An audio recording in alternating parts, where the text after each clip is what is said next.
In this video, I will show you how to fix Roblox crash because of incompatible software. So the first thing you need to do is go to search, and then search for Roblox player, and then click on open file location here.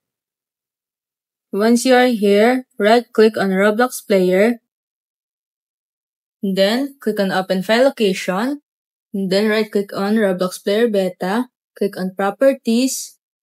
Go ahead and click on compatibility, check this run this program, and then make sure that you choose Windows 8. In settings, check this run this program as an administrator and disable full screen. Click on apply and then click on OK. And then right click on installer. Click on properties, click on compatibility, and then repeat the process that we do earlier.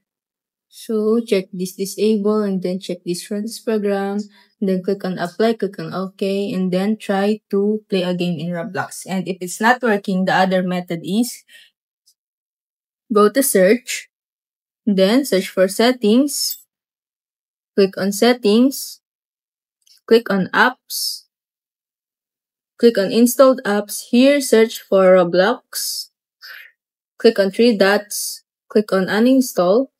So we need to uninstall it. Click on this, so wait for it to uninstall, and then exit on the settings, click on search for run, and then here type %local update the percentage, and then click on OK, and then scroll all the way down until you see the Roblox, right click on it, and then click on delete, and then once it's deleted, reinstall the Roblox again. And that's it. If it helped you, please like and subscribe.